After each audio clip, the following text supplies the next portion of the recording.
Buenas tardes. Este pequeño retraso, esperando ver si podía llegar a los compañeros. Buenas tardes para todos, señoras, señores, amigos, y especialmente al general Rogelio García de Dios, que este sí que es un nómada de verdad y no como yo. Quiero decir yo porque yo estuve poco tiempo, pero él estuvo mucho tiempo, hizo patrullas a camellos, yo ya las hice siempre en vehículos, es decir, es un auténtico experto en el desierto. Por tanto, mi general, si en algún momento cometo alguna incorrección o algún fallo, me lo corriges. Bueno, también está bombada allí, pero vamos, tú tienes más autoridad. Bueno, pues este es un poco...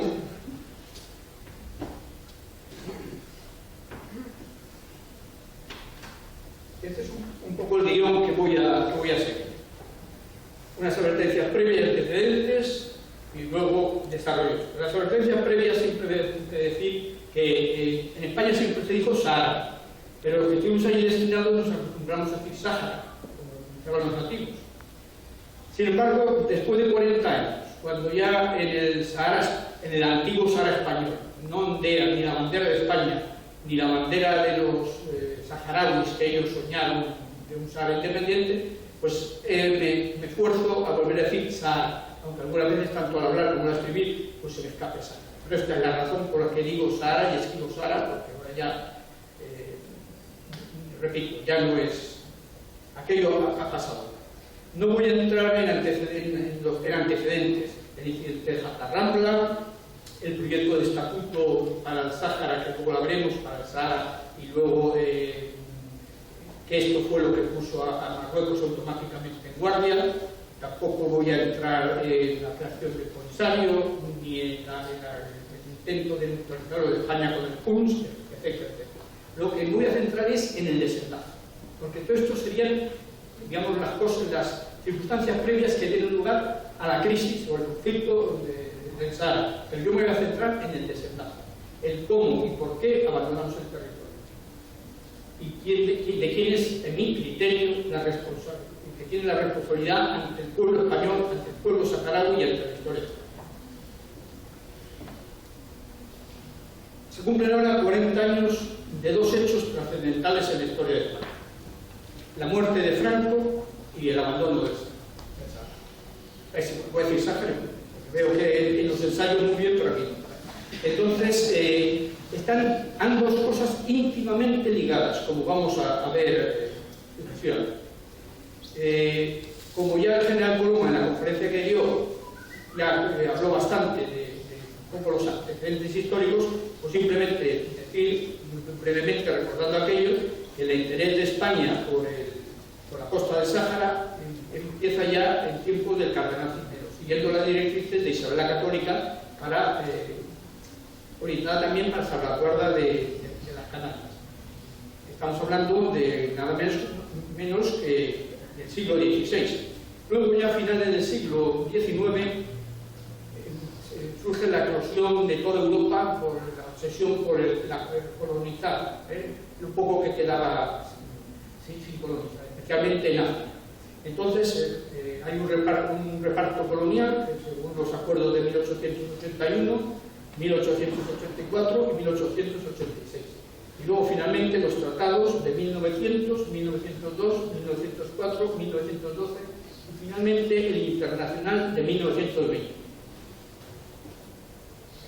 Francia, como siempre, se lleva la parte del león y España le deja las migajas. O como dijo Franco en 1950, cuando visitó el Ayun, a España se le habían dejado el pellejo y los huesos. Aquí vemos lo que era el protectorado español, todo lo que se había quedado en Marruecos, en la zona este, entre el Gra y la frontera, que también se la quedó España, y el Sirifni, porque desde la Edad Media siempre hubo presencia española en Santa Cruz de Marte, y porque está muy cerca las Canarias. Y entonces, no has dicho que en el norte dejó a España el Rif, la zona más pobre y montañosa, y encima más conflictiva, porque había muchas tribus pequeñas que no reconocían la autoridad del sultán, y estaban continuamente, eran tribus muy belicosas. Pues esto es lo que le deja a España a Francia.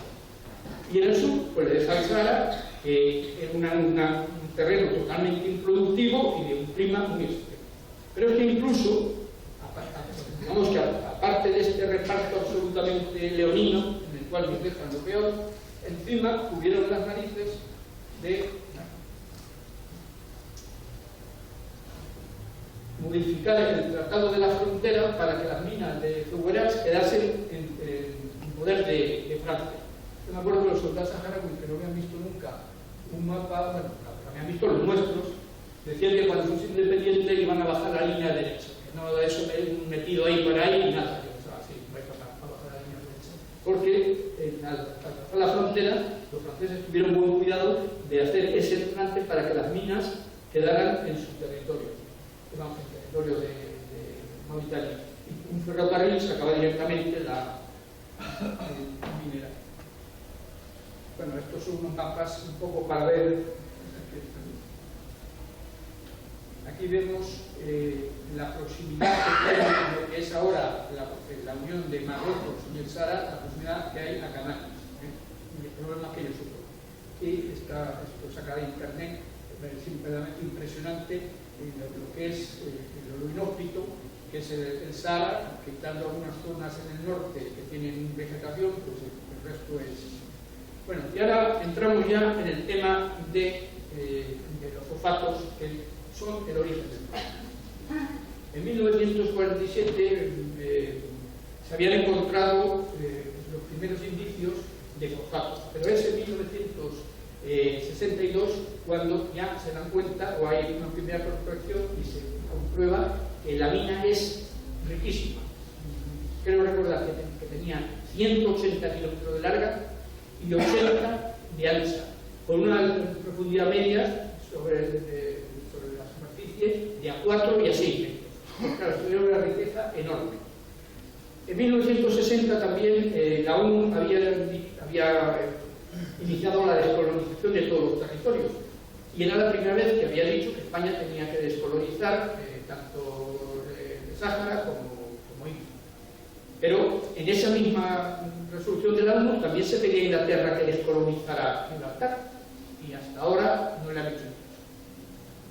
Sin embargo, es en 1968 cuando empieza la explotación a gran escala de Ucrania. Primero se crea una compañía una compañía minera del Sahara, y luego se transforma en fosfatos de Bucra, y que se llamó Forbucra. Esto es en 1968.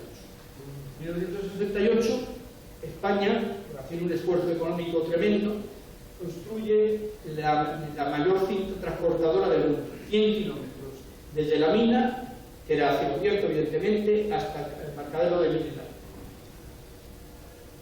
Y tenemos la dragalina, sacando los fosfatos, y tenemos los fosfatos amontonados para montarlos en la cinta y llevarlos al pantalón de carga. Y vemos el tamaño de la dragalina, la cinta transportadora y el pantalón de carga. Esto es una obra de ingeniería inmensa que había puesto unas enormes inversiones para España. Es en este momento, cuando se empieza la explotación a gran escala de los fosfatos, cuando Marruecos tiene automáticamente la pretensión de hacerse con eso. Hay que decir que los fosfatos sirven para hacer fertilizantes agrícolas. El primer país productor de fosfatos del mundo es Marruecos, y el principal comprador es Estados Unidos. Sin embargo, los fosfatos de Marruecos son explotados por compañías americanas que tienen participada la oficina cheriziana de fosfatos, que es prácticamente del rey de Marruecos, de Hassan II y ahora del sur. En el momento que España pone en marcha, en el año 68, pone en marcha este inmenso complejo de los fosfatos de Bucra, automáticamente empieza el interés por el Sáhara, que hasta ese momento nadie se había preocupado de él. En un principio, la compañía americana de Rockefeller, que es la que tenía la mayor parte del capital de la oficina cheriziana de fosfatos, intenta participar de Forbucra. para, de alguna manera, controlar. España solamente le permitía, como mucho, un 25% del capital. Pero había un problema, y es que Franco y Carrero Blanco imponían que toda la transformación de los fosfatos en fertilizantes agrícolas había que hacerlo en el campo de Gibraltar. Como la ONU también había pedido a Inglaterra que colonizase Gibraltar y no le hacían ni caso, ni entablaban conversación, pues entonces Franco decide cerrar la verja. Decide cerrar la verja y automáticamente, claro, toda la población de la línea y todos los trabajadores que vivían de trabajar en la colonia, pues se quedan en una situación difícil económica, ¿no? Entonces Franco ordena que el Instituto Nacional de Industria LIN haga un polo de desarrollo muy importante en el campo de Gibraltar para dar trabajo a toda aquella gente, de tal manera que la población civil no padeciera penuria, pero al mismo tiempo, al cerrar la verja de Gibraltar pasaba a ser una rémora económica tremenda para el Reino Unido y pensaba, bien pensado, que si eso se mantenía en el tiempo se obligaría a Inglaterra, por cuestión económica, a deshacerse de la colonia. Ya veremos que al final no fue así. Aquí vemos también el tamaño de las que era la mina. Si hemos dicho que tenía 180 kilómetros de larga, 80 de ancha, y estas profundidades, pues allá hay fosfatos para siglos. Esto es tenía guardado, porque claro, yo iba guardando cosas. Esto es de una semana de la época en la cual Summers se hacía cargo de esto, ¿no? Dice, Hassan por los fosfatos. Con este signo venceréis la bandera americana, y pregunta el Moro que a segunda cuánto pagáis los fosfatos. Aquí a la izquierda, si podemos ver un chiste, como el día 1 de octubre había sido en la Plaza de Oriente la despedida de los españoles de Franco, después del... Pues, ¿has visto Pepe? Ahora el Hassan ese quiere llenar con 350.000 personas el Sáhara. Y le dice el otro, se ha picado el tío ese con lo de la Plaza de Oriente. Y dice, claro, que en el Sáhara sí que cabe. Y luego este también tiene gracia. Respeto su política de serenidad, mi teniente, pero un servidor diría que lo que necesita Hassan es que le calienten un poco el cuerpo. Y dice, pues sí, parece que le va la marcha. Ya entonces se hablaba de que el origen del problema era los fosfatos. Este es un sello que se puso en marcha en España para que todos los españoles, una parte del sello era dedicado al pueblo de línea, pueblo de desarrollo industrial del campo de Gibraltar. Y para que todos los españoles contribuyeran y esa conciencia de que están contribuyendo a recuperar Gibraltar, se hizo este sello. Aquí vemos a Hassan II y a Kissinger, que fue el auténtico unidor de todo esto.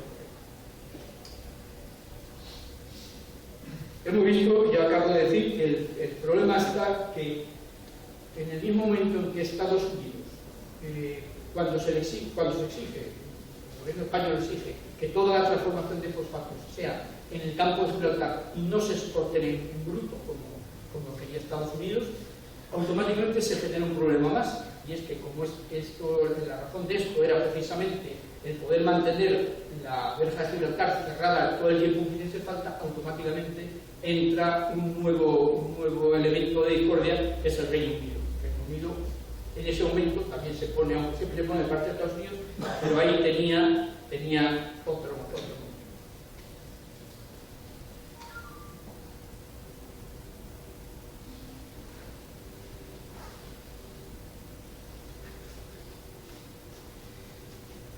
Hago aquí una lectura porque esto es interesante, porque es una cosa que se publicó en el Washington Post.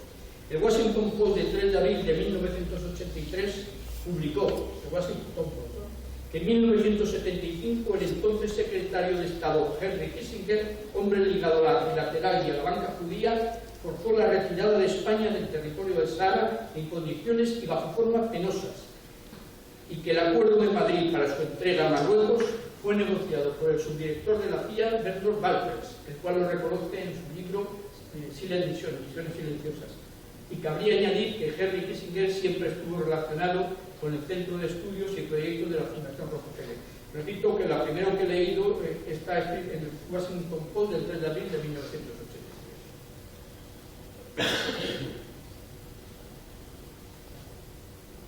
Vamos a ver, bueno, entonces este problema hizo que no fuese posible, o sea, lo que quería Carrero Blanco, que es que toda la transformación se produjese en el campo de Gibraltar, aquello no pudo ser. No pudo ser porque automáticamente Estados Unidos, una vez que vio que no tenía posibilidad de económicamente hacerse con el control de los fosfatos, a partir de ese momento empezó digamos, la acción política para conseguir hacerse con el control. El proyecto de Carrero Blanco, bueno, esto seguramente es una foto trucada, porque la barra de esa cortina parece más de un despacho que de ser en campo abierto. Sin embargo, a mí me sorprende que el gobierno español no protestara contra esta foto que circuló y está en internet. Nadie dijo eso.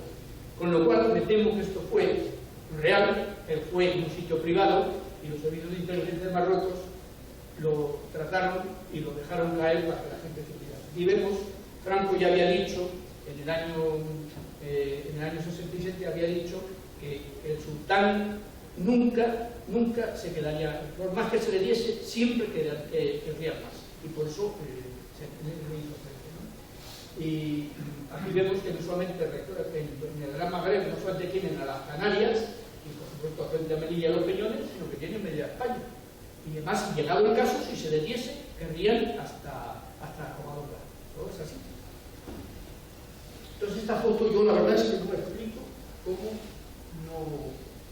Antes de pasar a esto, quiero hacer una referencia al problema que encontró Carrero Blanco. Carrero Blanco tenía la idea muy clara, y ahora vamos a ver cuál era su proyecto para mantener esa. Sin embargo, hubo tres problemas. Primer problema, Guerra de Yom Kippur. El día 6 de octubre de 1973 se produce la Guerra de Yom Kippur. Egipto y Siria atacan por sorpresa a Israel intentando recuperar Egipto, la península del Sinaí, y Siria, los Altos de Golán. Sorprenden a los judíos que se encuentran en una situación muy apurada, hasta que consiguen sus objetivos. Automáticamente Estados Unidos acude en su ayuda, siempre ayuda a su ayuda. Entonces Henry Kissinger le pide permiso a Carrero Blanco para que los aviones que van a bombardear a las tropas sirias y egipcias puedan repostar en Rota. Y Carrero Blanco dice que no, primero porque la agresión no era contra, o sea, España era neutral, la agresión tampoco era contra Estados Unidos, y además es que España en ese momento no tenía ni siquiera reconocido al Estado de Israel, y por tanto no permite que los aviones que tienen que bombardear la zona se reposten en Rota.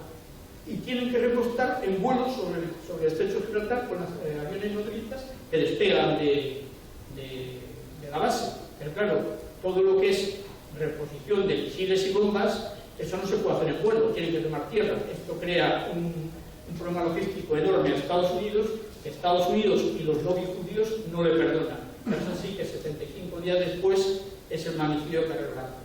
Indudablemente el magnicidio de Carrero Blanco estaba preparado desde antes, pero muy posiblemente la luz verde para decir a por él fue esto.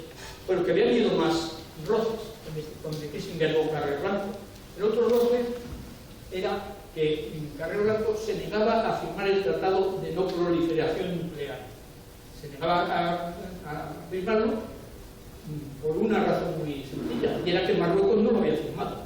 Entonces, si Marruecos no lo había firmado y España lo firmaba, se quedaba en inferioridad de condiciones. Marruecos no tenía capacidad de hacer bomba atómica, España ya se tenía, pero Marruecos podía comprarlas y almacenarlas, y en caso de necesidad usarlas. Entonces, para no tener esa desventaja, igual que Francia había tenido su arma nuclear, pero España se negaba a firmar el Tratado de No Proliferación Nuclear, pero la única razón que aducía Carrero Blanco era que Marruecos no lo había firmado, que si lo firmaba Marruecos, España lo firmaba. Y el otro motivo de enfrentamiento es que había que renovar los acuerdos de las bases. Había habido unos acuerdos hace unos años para que los americanos utilizasen las bases españolas. Pero Carrero Blanco no quería acuerdos, quería la firma de un tratado. Hay una gran diferencia entre un acuerdo y un tratado. Un acuerdo lo puede cambiar un gobierno y un tratado no. O sea, cambia un gobierno y puede cambiar otro. Entonces, Carrero Blanco imponía a Kissinger la firma de un tratado. El tratado incluía la defensa de Estados Unidos a España si se atentaba contra su soberanía, en la que se incluía el Sáhara, Canarias y los peñones, vamos, Ceuta, Melilla y los peñones. Y claro, no estaba por la labor. De hecho, ese tratado no se firmó. Ese tratado fue el primero que firmó el príncipe cuando fue rey, porque hasta ese momento no había posible los americanos que se firmara, pero ya sin que ese tratado de cobertura legal, o sea, Estados Unidos se vea obligada a defendernos si se atacan Ceuta o Melilla. Y no sé si las Canarias.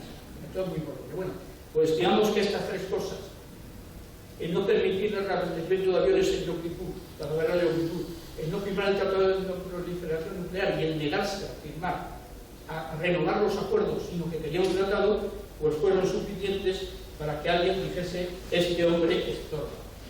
Carmen Pichot, la viuda, siempre dijo que su muerte había sido un crimen masónico. Lo que no cabe duda es que le costó la vida el pretender una España grande y en el sentido de libre, de soberana, es decir, que su política la hacía en función de sus intereses, no mediatizada por intereses extranjeros.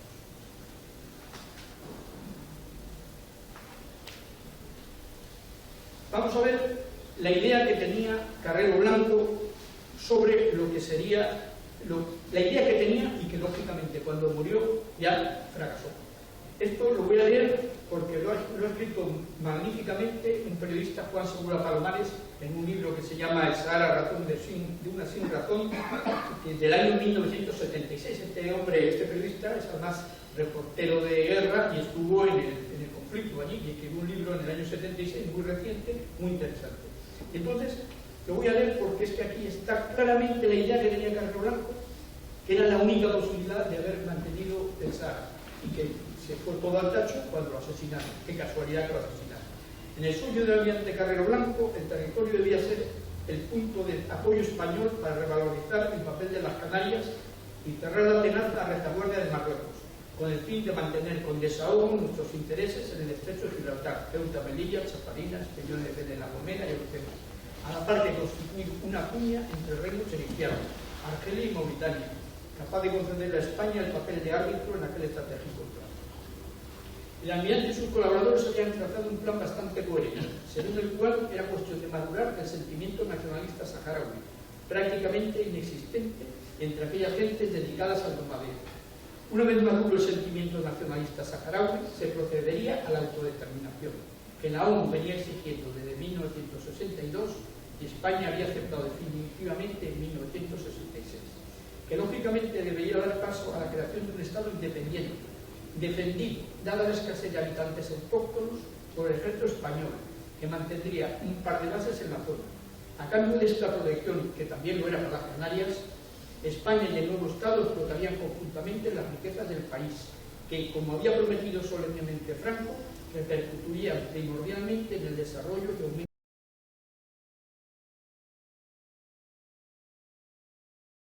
ocupa una extensión de casi 270.000 kilómetros cuadrados, mayor que la mitad de España, escasamente habitada por 80.000 personas, según el censo realizado por el Instituto de Estudios de Hispano Saharaui entonces.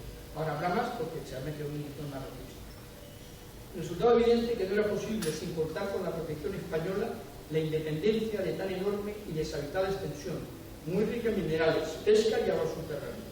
Se había descubierto en los alrededores de Villacisneros una inmensa bolsa acuífera, la mayor de todo el Sáhara, desde el Mar Muerto al Atlántico,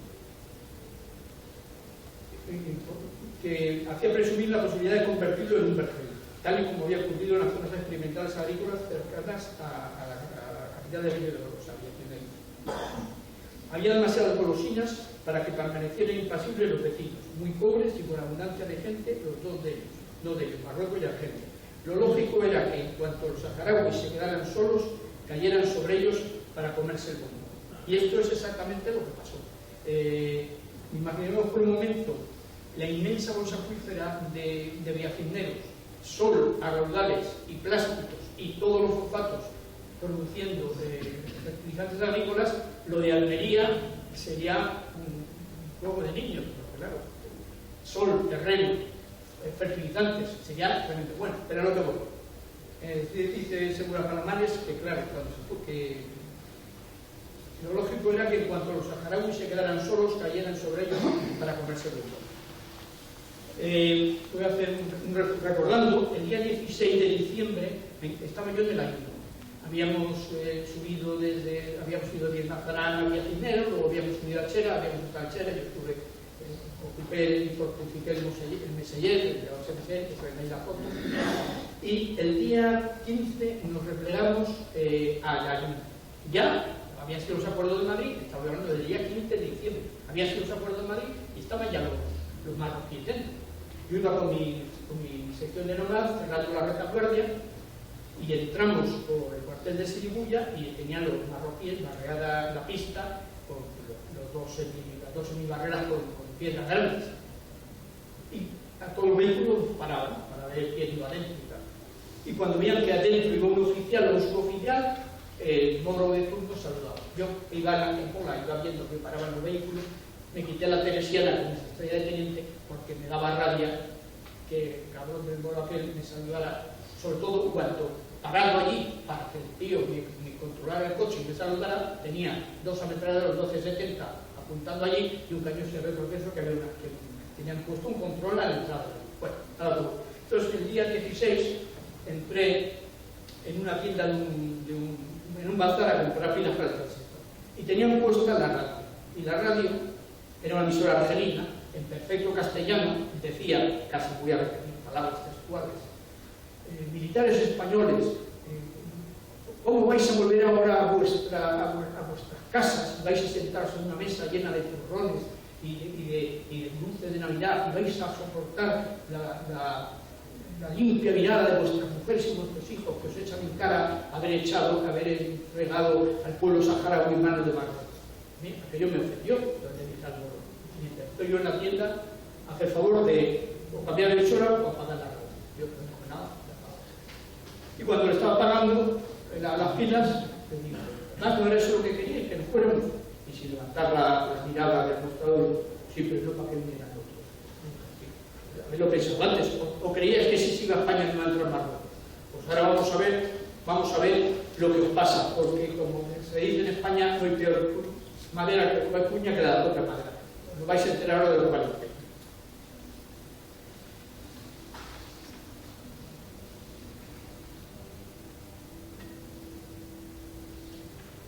Bueno, entonces vamos a entrar. También otra cosa, yo normalmente, pues, mis soldados nativos normalmente nunca hablaban mucho de política, pero alguna vez sí. Estando en Nazarán todavía, estando de patrulla por la frontera montaña, un día estaba hablando. Había un cabo llamado Abdalaje que les decía a nosotros, si se va a España, entra en nosotros. Porque si se te pone enfermo guayete, ¿quién te cura guayete? Si te pone enfermo el niño, y si se te rompe palier, ¿quién te trae palier? Ya los palieres y traían palieres. Y si ¿quién te trae las pilas para el transistor? Yo se daba cuenta de que la militar del desierto tenían un nivel de vida muy alto. Y si se va a España, vienen otros. Y los otros soldados le decían: no, si viene Marruecos le meteremos la fusila por el culo. Y empezaba así.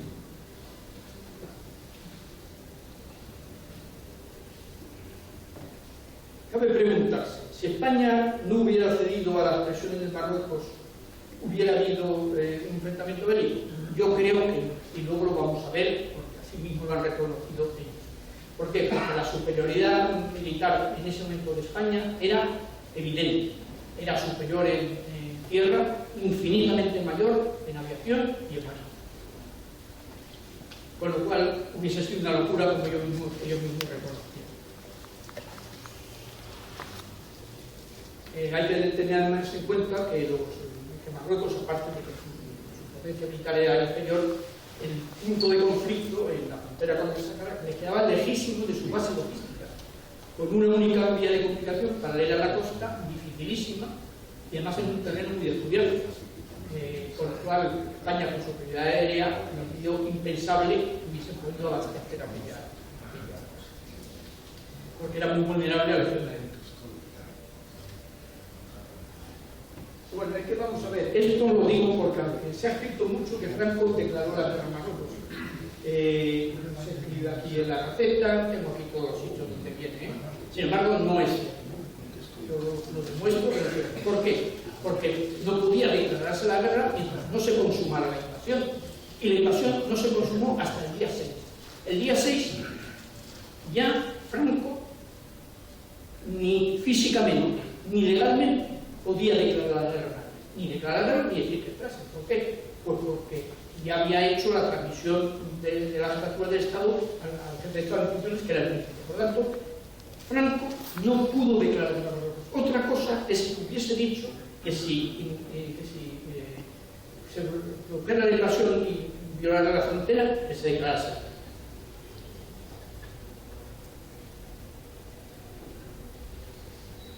De todas maneras, si... Bueno, esto es... De todas maneras, si se hubiese hecho frente a Marruecos, en el caso de que hipotético, que yo creo que hubiesen entrado, si hubiesen visto voluntad de defenderse, ellos sabían que se iba a entregar, pues automáticamente la ONU hubiese tenido que intervenir, hubiese tenido que mandar por la interposición, volver a estar en anterior. Bueno, esto es porque la izquierda española, siempre tan patriota, en el momento en que la Marcha Verde está presionando, aún no se ha pasado, porque este periódico es, aquí lo pone, no tengo, vamos a ver. El 31 de octubre. Es decir, cuando la Marcha Verde está ya en la frontera amenazando que entra o no entra, hay otra marcha que yo llamo Marcha Roja, en que igual quiere invadir, quiere entrar en España por el norte. Esto yo no lo sabía. ¿Por qué? Porque yo estaba en esa fecha y no me enteré de todo esto. Pero ahora, cuando empiezo a leer y a investigar, digo, hombre, o sea, que estamos en un momento apurado, haciendo frente a la invasión de Marruecos, y el rojerío y la progresía se nos quiere meter desde Francia. Estaba preparado en Irún para hacer frente a esta Marcha Roja el general Atales, que luego mató la Guardia Civil. El general Atales de la Guardia Civil, entonces era, bueno, me parece, un poco, luego mató la ETA y fue el famoso de Cartagena que llamó traidor y embustero a un día y luego lo mató.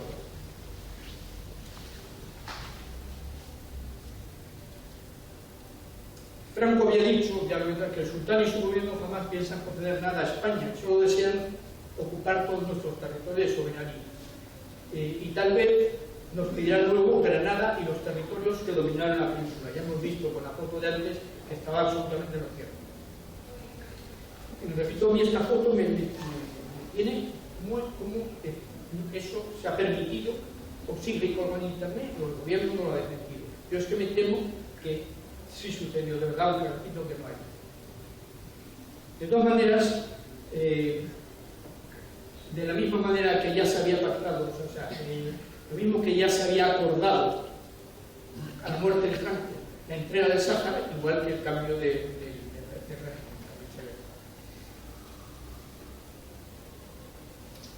Declaró Franco de Marruecos, un momento atrás. Esto está, así lo afirma la receta ilustrada número 1154 de 19 de noviembre del 78, que es esta. El País de 5 de abril de 1987, El País, el periódico, número 522 del domingo 15 de octubre de 1995, con el título Dios al Sáhara, la historia secreta 20 años después, y el catedrático Antonio Martín Navarro, catedrático de Derecho Internacional. Sin embargo, pienso yo, y insisto creo de lo mismo, que esto no es así. Ya lo he dicho por qué. Y ahora vamos a ver. el día 30, luego lo vamos a ver, el día 30 de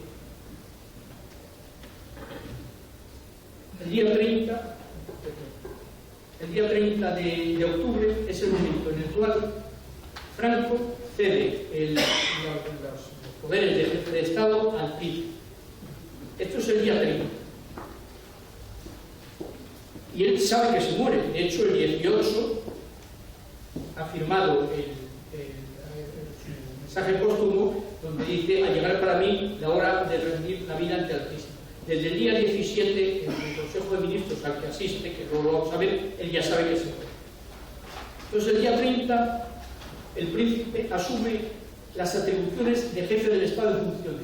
Yo entonces no me di cuenta, pero qué casualidad, mi general, que el día 30, que fue el día que recibimos la orden de desarmar a los nativos, tropas nómadas y policía territorial, y abandonar las bases avanzadas en Minajano, pero la del norte, unos pedazos marrones y metralla, es el día en el cual se hace cargo de la jefatura del Estado el príncipe. ¿Puede sorprender tanta celeridad? No, veremos que no, porque el alto Estado Mayor Central estaba en el centro, como lo vamos a ver. Yo recuerdo perfectamente que estábamos comiendo y llegó en mi nacional, llegó un soldado, mi capitán, del gabinete de transmisión, mi capitán, un mensaje cifrado, urgente. El capitán Flores San Martín, gallego de Pontevedra, se levantó, perdóname un momento, se fue a su habitación donde tenía las claves en la caja fuerte y volvió al cabo de los minutos y dijo: oye, daros prisa que nos vamos. ¿Ya a dónde? ¿Por qué? ¿Cómo? No lo sé. Nos vamos a Villacineros ahora mismo en marcha táctica. No voy a entrar porque no puede ser, me perdía mucho en un momento delicadísimo y triste que supuso desarmar a los enemigos. Yo en ese momento no lo sabía, pero en ese momento el príncipe se había hecho cargo de la jefatura del Estado. Repito, el día 30 se hace cargo el príncipe de la jefatura del Estado. El 1 convoca una reunión en la Zarzuela, como él mismo dice, en el libro que lo comentaré, el Rey, también de Villalonga, reunir en la Zarzuela, además del jefe del gobierno y al ministro de Asuntos Exteriores, a todos los jefes de Estado Mayor, y ahora decía al Estado Mayor Central. Les anuncié que a la mañana siguiente iba a tomar un avión para el avión. Declaraciones a Villalonga, la página 224. Y el día 2 se presenta en el avión, todo el mundo, con una sorpresa. Yo estaba ya entonces en Villacineros, habíamos llegado el 30 por la noche a Villacineros. Me acuerdo que cuando la prensa dio la noticia ensalzándola, como todos sabemos, yo le comenté a los compañeros, estaban ellos conmigo: ha venido a vernos y tal. Lo que decía la prensa, pero que venga una lista. Por tanto, ha dicho que no se va a derramar sangre. Eso quiere decir que nos vamos. O sea, olvidar de todas las demás palabras. Dice que nos vamos, porque si nos quedamos, el Hassan está dispuesto a la brava y aquí va a haber leña. Y me acuerdo que al día siguiente le escribí una carta a mi padre y dice: papá, dentro de poco está en casa. He buscado la carta por casa, pero no la guardo. Y claro, es así. El día 10 de enero volaba desde Las Palmas a Madrid. A ver, si yo entendía que al decir no se va a derramar sangre está diciendo que no hay voluntad de enfrentarse a Marruecos, que nos íbamos. Y igual lo va a entender Hassan, como así fue.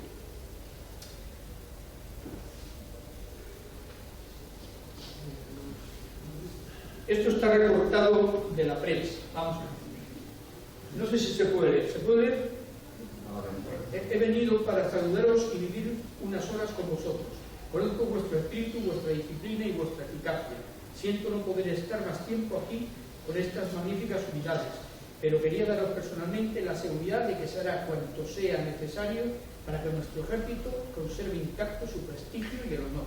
España cumplirá sus compromisos y tratará de mantener la paz, don precioso que tenemos que conservar.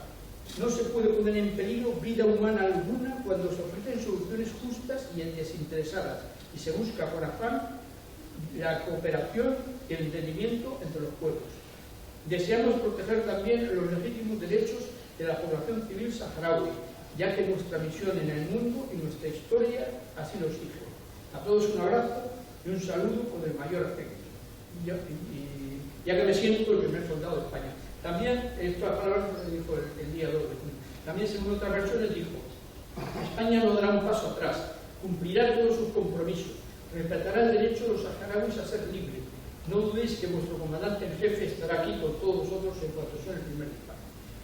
Está claro que esto son unas declaraciones políticas, porque vamos a ver cómo se puede hacer todo esto, cómo se puede cumplir todo esto de no se pondrá en peligro vida humana, no se puede todo esto cuando Hassan está dispuesto a derramar sangre y a entrar en conflicto si no se da lo que pide.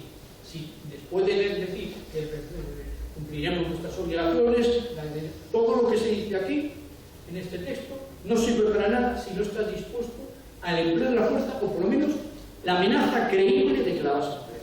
Con lo cual, pues claro, resulta evidente que solo podían cumplirse las declaraciones del príncipe imponiéndose por la fuerza, o al menos con la amenaza creíble de su empleo, único argumento que en ese momento podría hacer desistir a Hassan en su empeño de invadir y anexionar el Sahara mientras marcha. Vemos que con esto lo que transmitió a Hassan era el que abandonamos el territorio sin defenderlo. Aquí pongo yo de que esta declaración política para mí es el primer puedo prometer instrumento de la transición. La cautela de Hassan tenía su razón de ser. Tenía miedo de que Franco se pusiera legionario. Digo esto porque es muy curioso, no lo voy a leer entero, pero es muy curioso. Voy a leer un trozo solamente. Esto está sacado del libro del doctor Pozuelo, Los 476 últimos días de Franco. El día 17 había programado un Consejo de Ministros, era viernes.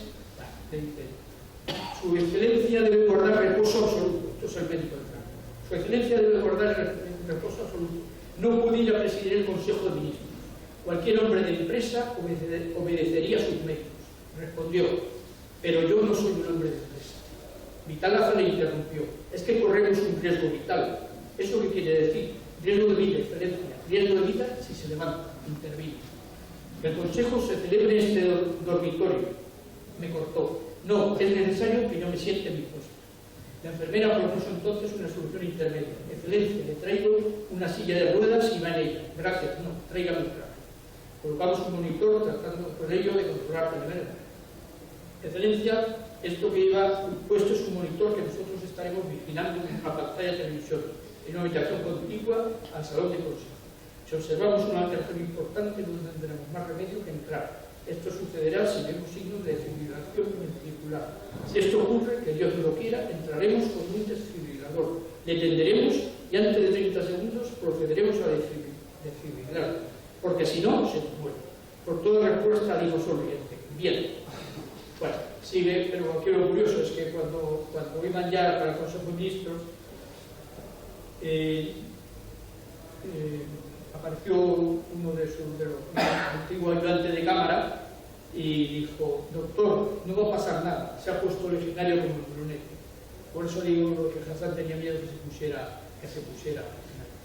Parece ser que en un momento determinado, según dice el doctor, le subieron las pulsaciones una barbaridad y estuvieron a punto de entrar.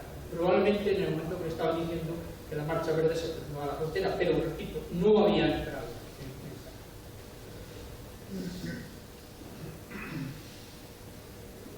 Y con la invasión consumada, o sea que Hassan no invadió hasta el día 6, cuando ya sabía que Franco se moría y no podía volver a tomar el.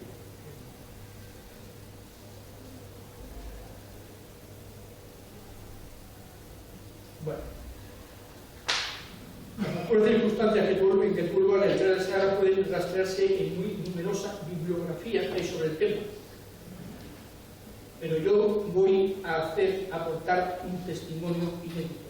Este testimonio inédito se lo voy a pasar mañana a un catedrático de la Universidad Complutense, catedrático de Derecho, porque ha escrito él una cosa que nadie sabía, no me enteré porque estuve en una conferencia anterior, y una mujer, que es que durante ese verano, en la calle Vicuño, en el Alto Estado Mayor Central, se estuvieron pasando planos y datos del Sáhara a Marruecos para que comenzara a marchar. Algo que lo dice un catálogo, yo es aquel que lo tengo. Pero lo que yo le voy a decir, él tampoco lo ha dicho nunca. En el año 1980 yo era capitán de la Policía Militar aquí en La Coruña y tenía, entre los subordinados, tenía al brigada José Simón Albela. Era un magnífico brigada, un magnífico suboficial, competente, trabajador, inteligente y además tenía el pose de francés. Bueno, el hecho es que se fue secretario de la delegado militar de la embajada de España en Rabat y luego estuvo en la Argelia. Como él había estado nómadas, había estado de cabo primero y de sargento nómadas. Yo tenía que alguna vez hablábamos de nuestras experiencias.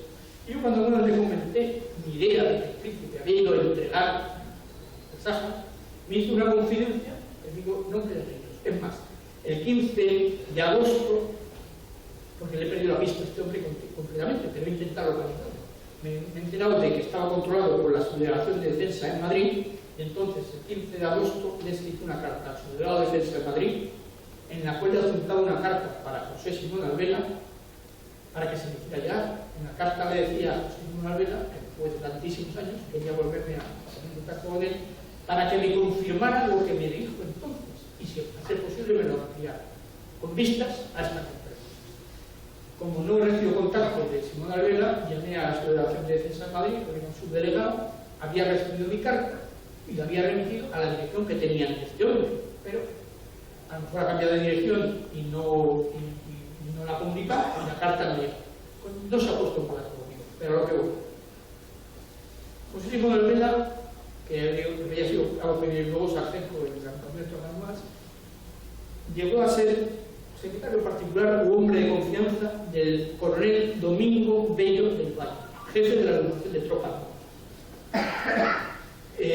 No voy a entrar en detalles, me contó varias anécdotas, algunas son de índole personal y por tanto están fuera de lugar que yo las repita aquí, pero sobre todo, las digo porque indican, primero, pues cómo era la persona y segundo, la confianza que tenía con el sargento José Simón Albela. Entonces, el día después de la reunión con el príncipe de todos los coroneles jefes de unidad, ahí estaba Mariñas, ahí estaba Timón, ahí estaba San Martín, una corazada, ahí estaba Domingo Bello del Valle, me decía Simón Albela. Esa noche el coronel llegó eufórico y me dijo, Simón, soy un hombre de suerte. No ascendí a general porque ya sabes que hay gente que me tiene enfilado por el me tiene enfilado, pero soy un hombre de suerte. El príncipe nos ha dicho que tenemos que tener a la gente sujeta, que nadie se desmande, que el Sáhara se va a entregar y nos ha prometido a todos el acceso a general.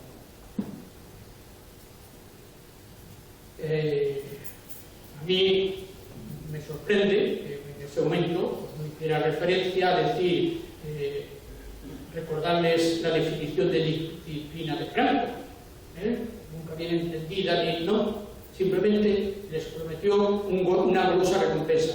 Tampoco hay constancia de que nadie dijera cumpliremos con nuestro deber aunque vayan en contra de nuestro honor y espíritu, pero el ofrecimiento o la recompensa nos afrenta, o que nadie le dijera por encima de la disciplina está el honor. No hubo nada de eso. Pero repito, el testimonio para mí tiene absoluta plantilla. Por eso digo nombre y apellido de la persona. Espero a ver si contacto con él y me lo explica.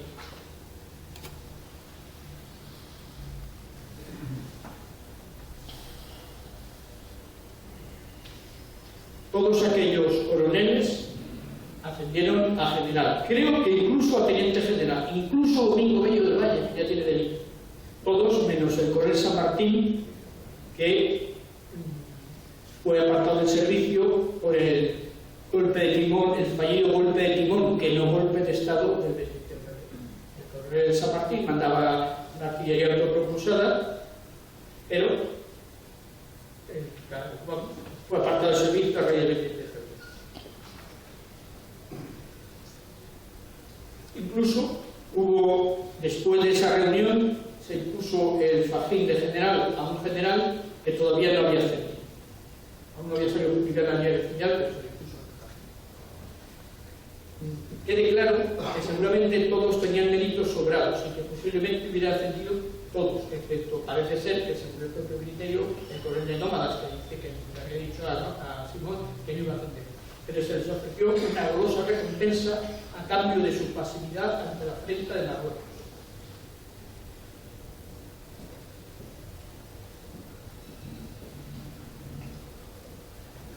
Vemos aquí en el país del 15 de octubre de 1995, página 3, Dios al Sáhara, país. Es que se van juntando ellos, El país. La moral de los militares era alta. Para el gobierno de Madrid era incluso demasiado alta. Aquella gente estaba imponiendo una orden para abrir fuego y comenzar un avance hacia el Palacio Real de Rabat. Para frenar tanto arrojo, el gobierno solo contaba con la sensatez militar, el general Federico Gómez Salazar. Nadie pudo imaginar lo que hubiera sucedido si al frente del ejército del Sáhara hubiera estado alguien con Milán de López. Esto es una brindis al sol, porque nadie puede decir lo que hubiese hecho. Pero bueno, que el país muestre ese temor a que hubiese estado Milán del Bosch en lugar de Gómez Salazar en ese puesto, pues es el mayor homenaje que, sin pretenderlo, rinde el diario de Prisa a la memoria de Milán del Bosch. En el magnífico y documentado libro del teniente general Mariñas Romero, El Sáhara de la Región, se pasa de puntillas, editorial San Martín, 1988. Todo esto lo tengo perfectamente acotado con libros y páginas. En el magnífico y documentado libro del teniente general Mariñas Romero, El Sáhara de la Región, se pasa de puntillas por razones obvias sobre tan espinoso tema. Cuando hace referencia a la crítica recibida sobre su libro, lo dice el general, por echarse en falta algunas referencias y datos de acontecimientos relevantes que allí tuvieron lugar, él contesta: en relación con el Sahara, los pocos acontecimientos relevantes que yo conozco, entre los que pudieran incluirse la visita del entonces príncipe de España a la Yun, en noviembre de 75, el viaje de Solís a Marruecos y el de Carlos también a David, y la vergonzosa deserción del Jafri a Rabat. Son más bien sucesos de tipo político, y desde luego mi libro reúne ese aspecto. Y a continuación remite al lector interesado en conocer detalles que él no quiere tocar al magnífico libro de Juan Segura Palomares, El Sahara, razón de una sin razón, que los trata con detalles, con gran detalle de estilo. Ya he hecho referencia de este libro en el aspecto de la regulación. Nada que objetar, aunque sí algo que ayuda.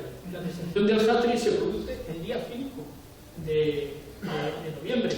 Si ya él se ha enterado, perfectamente se ha enterado, de que el príncipe ha ido a entregar el Sáhara a Marruecos. El Jafri era un procurador en Cortes, era uno de los chefs, de los notables del Sáhara, y por tanto forma parte de la llamada. Y él, claro, cuando ve que España se va a ir, pues se va el tío corriendo a Rabat y rinde pleitesía a Hassan II como su rey y señor. Se hace vasallo. Claro, por eso el general Mariñas le dice que el vergonzosa deserción, y luego le llama por años secretarios. Bueno, claro, este hombre se va para allí porque sabe que le van a entregar el Sáhara, pero claro, no quiere ponerse en un nuevo lugar. Este tío era un pájaro, como demuestra que el día 5, cuando se va a Rabat para rendir pleitesía a Hassan II, a pesar de que lleva un montón de años como procurador en Cortes, cobrando del Estado español, aún tiene el tío las pelotas de cobrar las dietas, las últimas dietas de su último viaje a Madrid a las Cortes. O sea, el tío no perdió una, el tío cobró las dietas y luego ya se fue a hacerse el súbdito de Hassan.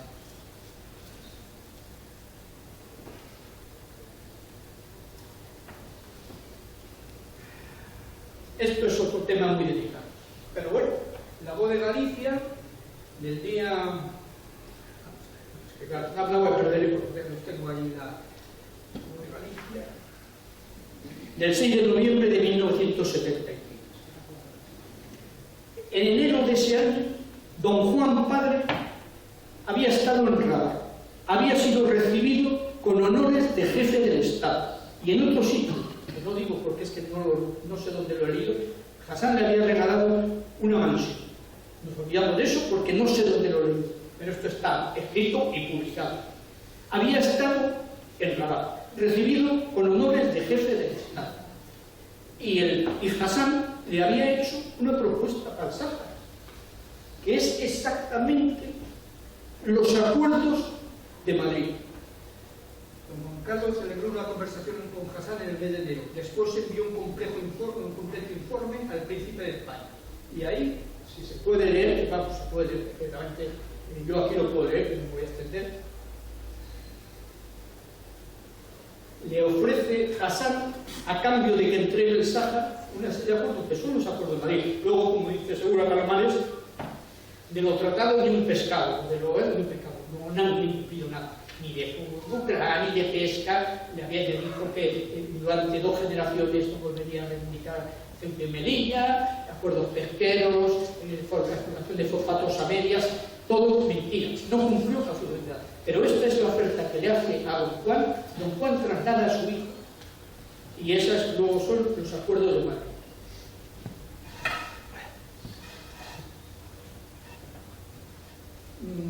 Bueno, aquí el general Mariñas habla del rufián Erguibar. El rufián Erguibar sí es verdad, era un rufián. Luego el general Mariñas, en la página 47, hace un brindis al sol, cuando dice: el día 6 de noviembre de 1985, la tristemente llamada Marcha Verde llega al paralelo 2740, frontera entre Marruecos y nuestro Sahara, la rebasa y penetra en el territorio de nuestra soberanía. La balazonada del rey marroquí, advirtiendo de que si se abría fuego contra la marcha intervendría el ejército real, dio un rayo de esperanza a las aguerridas tropas españolas del Sahara, que estaban deseando bajar los humos a sus brigadas, especialmente a la que había combatido contra el rey Nicolás. Esto lo dice el día 6 cuando penetra en la frontera, pero hemos visto que el coronel en ese momento estaba en la reunión en que el rey, el príncipe, había dicho tener a la gente sujeta porque el Sáhara se va a entregar y tiene que ser esa.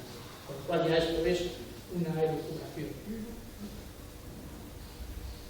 A continuación, General Mariñas hace una observación muy precisa. Pero tal amenaza asustó a nuestros gobernantes. Franco se estaba muriendo, determinando un cambio total de actitud en el que también incluyó, bueno, ya hace la referencia, pues incluyó las condenas de muerte, el Polisario por sus ataques, etc. Ofensiva diplomática marroquí, apoyado por Estados Unidos y por Francia, campaña internacional contra el régimen español por los fusilamientos terroristas, la radicalización del Polisario. Esto no es cierto, porque el Polisario, a ese momento, cuando se hizo una invasión, ya había dejado de darnos la brasa. Ahora sí es verdad que en las actividades anteriores sí había abandonado las tesis a las abandonistas. Argelia, que decía que iba a declarar la guerra a Marruecos sin invadía Sáhara, no hizo nada. Y luego el desentendimiento del problema por parte de la ONU, hay que decir, en defensa de los intereses económicos americanos. Y luego la falta firme de una mano en la jefatura del Estado. Pero claro, sabiendo ya lo que sabemos y lo que... Si volvemos a leer el libro del general Mariñas, ahora ya me doy cuenta que entre líneas hay que leer entre líneas, pero él no ha sido capaz de decir claramente, como estoy diciendo yo, que la responsabilidad histórica de la entrega del Sáhara a Marruecos es del príncipe de España. Dice en la página 601, dice el general Mariñas: la gestación y motivación de este viaje relámpago no están del todo claras, aunque en general se lo ha relacionado con el creciente malestar detectado entre el oficial del ejército que no cree en la robata de Hassan y no quiere salir del territorio sin combatir, echado en una tumba de hombres y mujeres desarmados. Lo sabe perfectamente que esa es la razón de la robata. Yendo entre estas líneas y sabiendo ya en la confidencia de Simón Alvela sobre aquella reunión, se entiende perfectamente lo que está diciendo. Voy a leer esto porque es muy interesante. Es verdad que el Polisario también se lo ganó a Cruz. Aparte de la infame entrega que se hizo, esto se lo ganó a Cruz. El general Mariñas, en la página 533 del libro del Sacra Legión, hace una que es muy interesante para darse cuenta un poco de cómo se lo ganaron. Está hablando de cuando llega la comisión de la ONU para ver in situ qué es lo que quiere el pueblo saharaui. Cuando la comitiva llega a la luz, una gran multitud acampada a ambos lados de la carretera que conduce al aeropuerto muestra en el momento de que pasan los miembros de la misión numerosas banderas de color rojo, verde y blanco, con la media luna del Islam. Son los colores del Frente Polisario que, pasados 2 años, contaba ya con unos honores.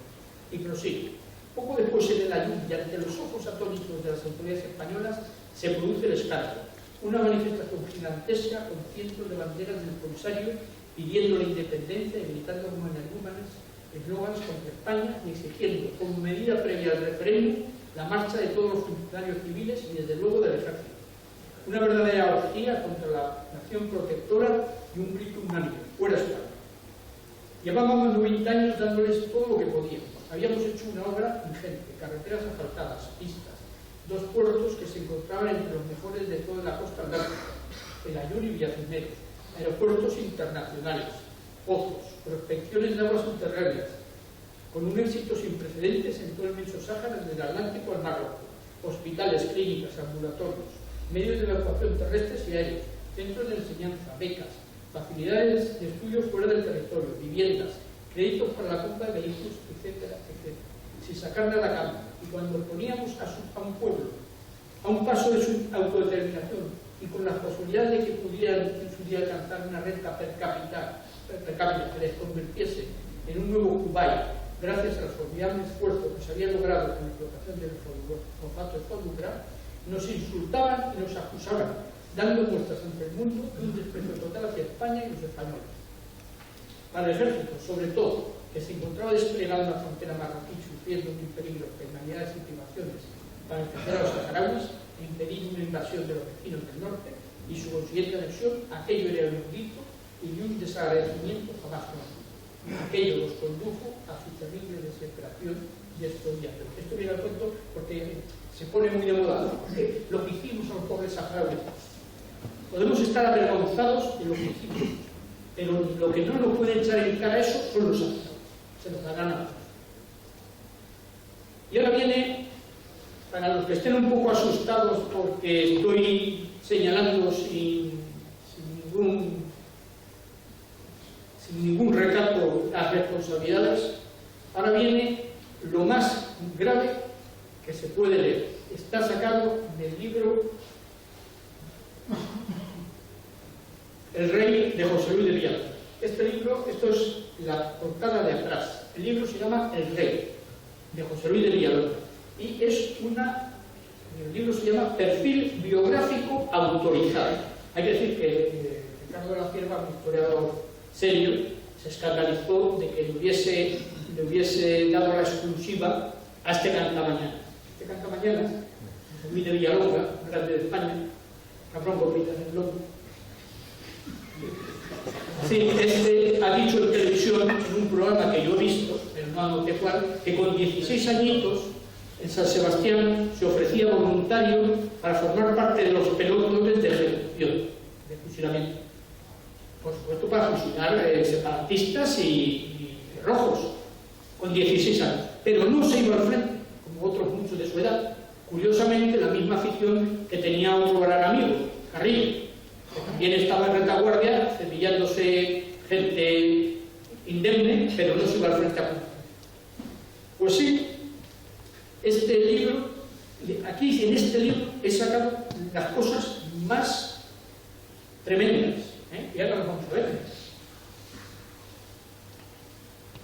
La responsabilidad histórica está reconocida implícitamente en las declaraciones que hace a José Luis de Villalonga en el libro El Rey. Admite, dice, bueno, esto es una campaña que pudo hacer, que lo del Sáhara pudo hacerse mejor. Y yo digo que conociendo la incapacidad histórica de los Borbones para reconocer sus yerros y las nefastas consecuencias que ha tenido España, se pudo hacer mejor, debemos traducirlo, no se pudo hacer peor. Repito que es un perfil biográfico autorizado. A mí lo que me sorprende es que a Villalonga no le dijera vamos a pasar, no vamos a entrar en este tema, o toca de pasar, como por ejemplo tampoco entra para nada en la regla 7 que costó la vida a Leonardo del Rey. No es una biografía, es un perfil biográfico. Bueno, pues no hables de Sáhara, no te metas en ese jardín, pero se mete.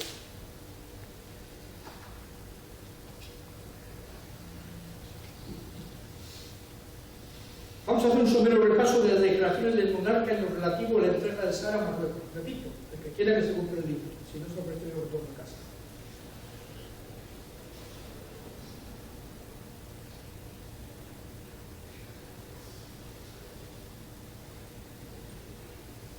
Resulta un sarcasmo la respuesta que da el rey a la pregunta de su biógrafo autorizado.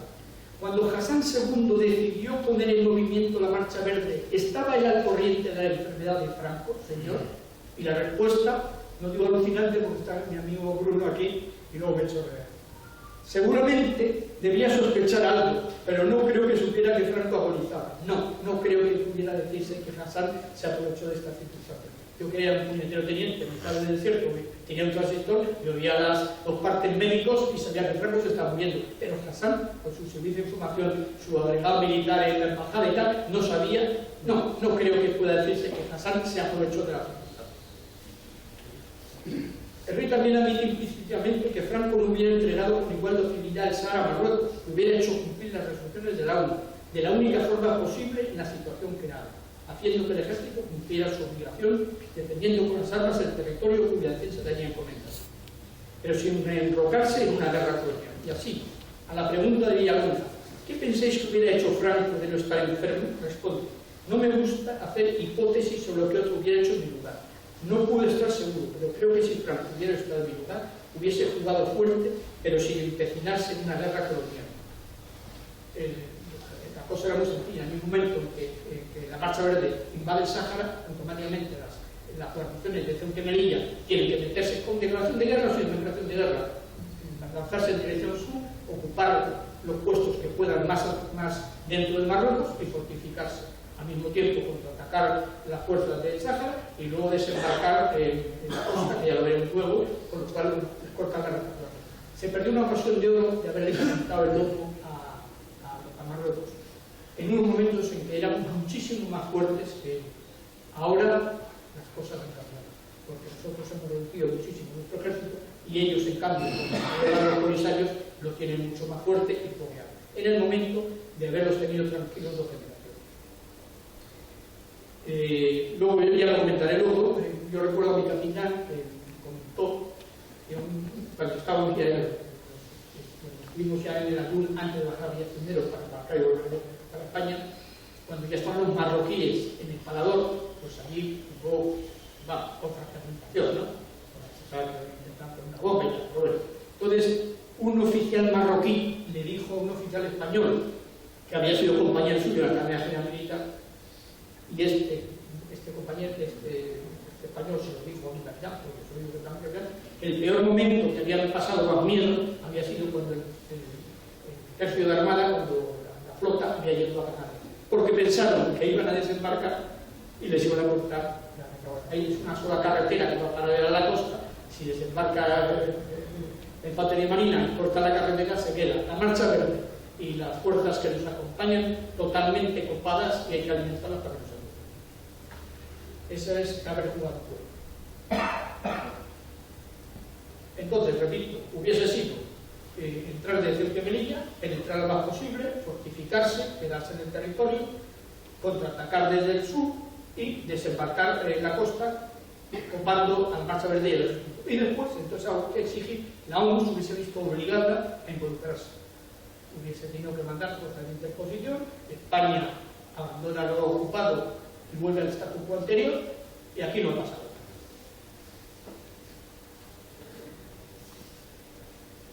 Esta importancia de la presencia naval en la zona la recoge en su libro Mariano Fernández Aceituno, Iflisar, una encrucijada en la historia de España, Simancas Ediciones 2001, página 701. He leído mucho del tema y me he consultado mucho de ello. Dice Fernández Aceituno, en la Marina de Guerra era una de las bazas que Franco siempre se guardaba en situaciones difíciles, aunque en esta ocasión era demasiado tarde para directo, porque el mismo día 8 atracaron en el puerto de la Luz de las Palmas de Gran Canaria 14 buques de la Armada Española, las fragatas lanzamisiles Cataluña y Andalucía, los destructores Lepanto, Almirante Valdés, Jorge Juan, Lángara, Plas de Lezo y Marqués del Senado, así como con la corbeta Atrevida, el buque nodriza Poseidón, el petrolero Teine y los transportes de ataque a Aragón, Castilla y Galicia, con tropa de infantería marina. Y a esto le he añadido yo que esta fuerza operativa anfibia, FAO, de la operación Tritón, contaba con elementos de transporte, 8 grupos de desembarco, remolcadores, en fin, era una fuerza muy grande. Y aparte de eso, llevaba a bordo un grupo de artillería de desembarco y llevaba 2 batallones reforzados de infantería marina. Esta fuerza, hay que tener que la cosa Sáhara no tiene ninguna defensa, no como la muralla del Atlántico o Albania, no hay nada. O sea, pueden desembarcar donde les da la gana. Desembarcan, cortan la única carretera que une Marruecos con la frontera de España y dejan copado a todo el mundo. No me extraña que tanto los oficiales marroquíes como el propio Hassan ese día fue cuando dijeron que la hemos cagado, la toma de prueba. El discrepo de la afirmación de Fernández Aceituno cuando dice que la FAO llegó tarde, la Fuerza Anfibia Operativa, llegó en el momento preciso, porque ya estaba el Sáhara invadido desde el día 6, la Marcha Verde y las fuerzas militares que la acompañaban detenidas ante el despegue español, desembarca y los copa por atrás. Hay que tener en cuenta la imposibilidad de las fuerzas reales marroquíes para forzar el dispositivo de defensa español, formado por 3 fuertes agrupaciones tácticas, Lince, Gacela y Chacal, apoyadas con unas muy potentes reservas de granada.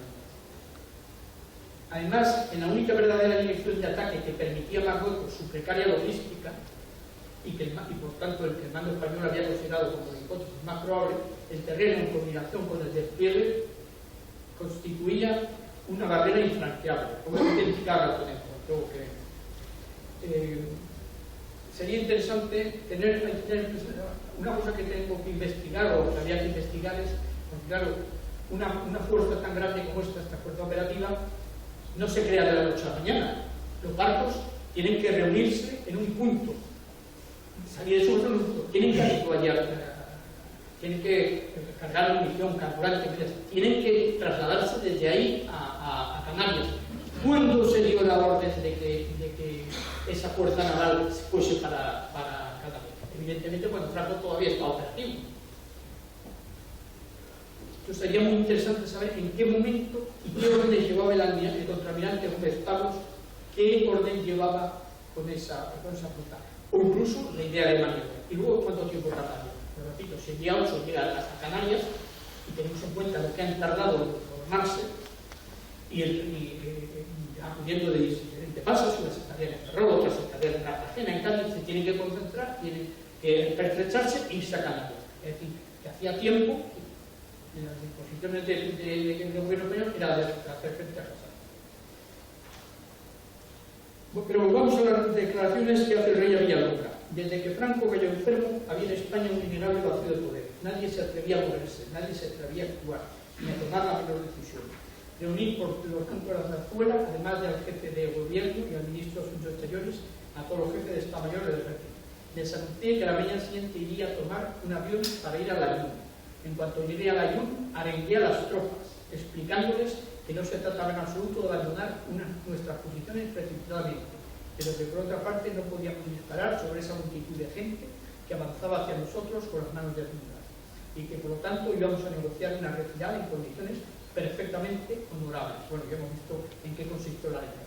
Sabía que el tono de mi discurso sería conocido inmediatamente en Rabat. En cuanto regresé a Madrid, presidí un consejo de ministros unido a toda prisa. Y yo le dije a Pedro Cortina, dentro de poco me llamará por teléfono el rey de Marruecos para decirme que va a detener la marcha verde. Pregunta Villalonga, ¿no habíais tenido anteriormente ningún contacto con Hassan? Pregunta Villalonga, ninguno. Entonces, ¿cómo sabíais que os iba a llamar por teléfono? Y la respuesta la dejo para que cada uno la analice. Lo sabía antes de salir para el ayuno. Conozco a los norteafricanos, les gustan los gestos, y para ello el más hermoso de todos los gestos es el del capitán poniéndose al frente de sus tropas, sabiendo que había ido a decir a los mandos unidades que las tuviesen sujetas porque se metieron al Sáhara. Y tras esta confesión Prosigue. Así pues, repetía Pedro Borja, sí, el rey Hassan va a llamarme y lo hará para felicitarme. Y en efecto, bueno, llega un y le dice, estamos diciendo cuando un ayudante vino a decirme que el rey de Marruecos buscaba el teléfono. En cuanto tomé el aparato, oí a Hassan que decía, te felicito por tu gesto. Ahora podemos discutir con toda serenidad. Y Hassan II suspendió la marcha verde. Claro, Hassan me llama para felicitarle porque sabe que el día 2 ha ido a decir a la gente que va a entregar el salto. Pero dice, y a continuación, y Hassan suspendió definitivamente la marcha verde. A mí me sorprende que el rey, en un libro como este, que es una biografía autorizada, diga que Hassan suspendió la marcha verde. Mentira. Estamos hablando del día 2 a visitar a Ayub, el día 3 llama a Hassan para felicitarle y no suspende la marcha verde. La marcha verde sigue en la frontera porque, aunque tiene la seguridad que le da el príncipe de que no se le va a hacer frente y se va a entregar al Sáhara, no se atreve por si Franco se recupera y dice leña, no. Y entonces no cruza la frontera. ¿Cuándo cruza la frontera? ¿Cuándo cruza el Rubicón? El día 6. El día 6, cuando ya Franco es operado debido a muerte en la enfermería del parto y al día siguiente es trasladado a La Paz y es que ya sabe que se muere, es cuando entonces consuma el muerte. Luego entonces, no, Hassan, a pesar de que sí es cierto que lo felicita, porque lo dice el mismo rey, pero no suspende la marcha verde, sigue a la espera de comer. Por tanto, no se suspendió la marcha definitivamente el día 3, sino que no, siguió en su sitio y hasta el día 6 no consumó la invasión.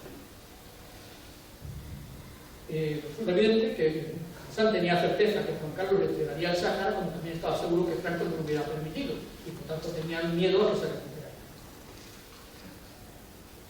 Mi pregunta es tanto cuando le llama Hassan al príncipe para felicitarlo, como cuando en enero había estado Juan en Rabat oyendo las ofertas que le hacía Hassan a cambio de entregar el Sáhara. No se acordaron de la famosa fábula del perro y el cocodrilo de Samaniego, que termina diciendo que doctor perro viejo, yo venero su sentir en eso de no seguir del enemigo el consejo. O sea, seguir el consejo del enemigo. Presionamos con la declaración de Villalobos. Carlos Arias vino a verme con Alejandro Rodríguez de Valcárcel para decirme que convenía aplicar de nuevo el artículo 11 de la ley orgánica que me convertiría por segunda vez en jefe del Estado. Le dije, no, esta vez no acepto. Se quedaron cortados. No pudiste, les expliqué, serviros de mí como el comodín de la baraja. Acepté una primera vez para ocupar el lugar del general, siendo perfectamente consciente de que se trataba de un trabajo interino. Esto viene a cuento porque en julio del 74 había estado interino. Pero esta vez la situación es diferente. El asunto del Sáhara puede estallar en cualquier momento y solo aceptaré las responsabilidades de jefe de Estado a condición de tener las manos libres para actuar como lo haría si ya fuera rey. Si solicité mi jefatura porque Franco ha tenido una recaída de la que se puede recuperar, la respuesta es no.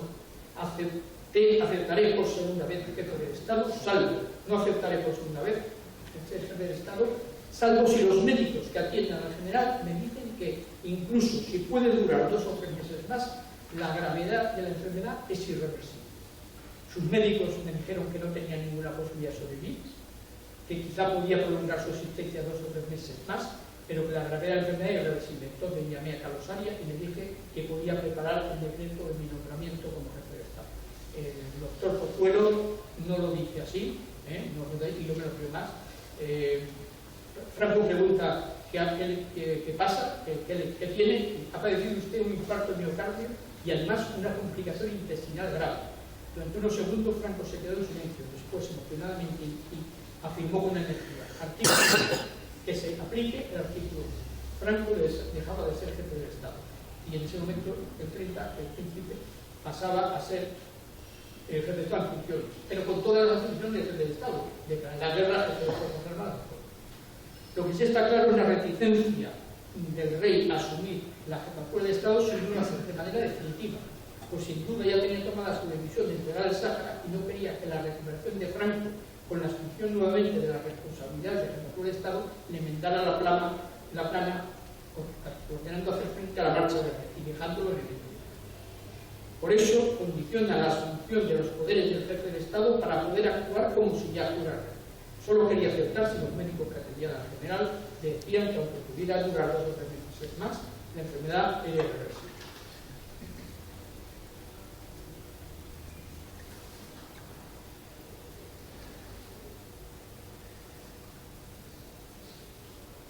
Recordemos las palabras del rey cuando hace referencia a que al llegar a Ayun arengó a las tropas, obviando el hecho de que ni por el objeto de su visita ni por las palabras pronunciadas se puede hablar de una arenga, pues en lugar de enardecer los ánimos, como corresponde al significado que da el diccionario de la lengua española la palabra, lo que buscaba era precisamente todo lo contrario, enfriarlos. Pero en cualquier caso, lo que sí es cierta es su segunda afirmación, y sabía que el tono de mi discurso sería inmediatamente conocido en Rabat. Pero más perlas, página 225. Me dice a Villalonga: para mí lo importante era detener esa alocada marcha de varios centenares de miles de personas dispuestas a todo para recuperar un territorio ocupado por fuerzas extranjeras. Que diga el rey de España que hable de fuerzas extranjeras, pues si son sus fuerzas. Aquí o es un lapsus, o está abducido por Hassan, porque dice: para mí lo importante era detener esa alocada marcha de varios centenares de miles de personas dispuestas a todo para recuperar un territorio ocupado por extranjeras. Primero, no era fuerza extranjera porque España estaba legalmente por mandatos internacionales, y segundo, que eso lo diga Hassan, pero que lo diga el rey, pues no. Y más cosas. ¿Pensáis de verdad, le pregunta Villalonga, pensáis de verdad que el rey Hassan hubiera hecho avanzar a esa muchedumbre para invadir las posiciones españolas? Y el rey responde: sin necesidad de prismáticos, se veía desde la luz un gentío enorme que agitaba banderas verdes y solo esperaba una orden para avanzar hacia los cañones de nuestras ametralladoras. Y te aseguro, José Luis, que en primera línea podían verse más mujeres y niños que hombres. Estaba convencido de que si no teníamos, había tenido lugar una carnicería. Bueno, eso que desde la luna se veía que delante había más mujeres que niños que hombres, desde la luna a la frontera hay 70 años. Desde la luna hasta acá hay 70 años. Ni con prismáticos, ni sin prismáticos, ni con telescopio podía verlo. Podía ver que iba más mujeres y niños que hombres. Alguien puede decir: bueno, a lo mejor lo vio cuando iba volando en el avión camino de la Yun. No, porque a 70 kilómetros, primero que no, un avión iba a volar por encima de la marcha de posibilidad. Y segundo, que a 70 kilómetros todavía de la carretera de pista de aterrizaje, un avión va a una altura en la cual es imposible ver que delante haya más mujeres y niños que hombres. Pero es que luego dice que primera estaba convencido de que si no nos veíamos había tenido una carnicería horrible. Claro, lo primero que se encontraría no son las barreras, no se encuentran los cañones de la ametralladora. Lo primero que se encuentran son barreras de artillería. Barreras de artillería, lo primero que se encuentra. Además, en un terreno como Sahara, despejado, llano, las ametralladoras nunca tienen enfiladas, siempre tiran de flanco, con lo cual el fuego son barreras invisibles que se encuentra y avanza, pero no se encuentra con los cañones de la ametralladora. Si hubiesen hecho una barrera de artillería, como ya veremos que una de estas tardes periodista, bueno, es que esto es una ópera bufa, esto se publicó también en el periódico. O sea, Marruecos manda 1.500 chimpancés y colmenas de abejas para que levanten los campos de mina. Yo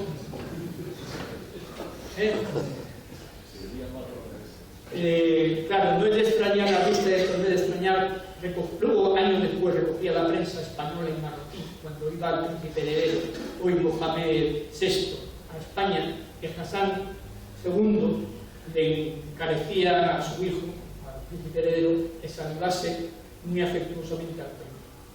Entre los moros, igual que entre los gitanos, la palabra primo indica afinidad similar a la sangre. No había afinidad de sangre, se confianza y tal.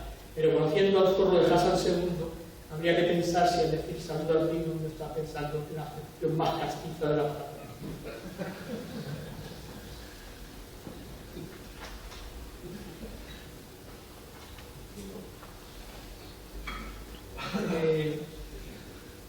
Con la barrera de artillería, siguió a Canales, periodista que digo que estuvo en aquellos días en el Ayun, le pregunta a Gómez de Salazar: ¿se abrirá fuego contra hombres, mujeres y niños indefensos?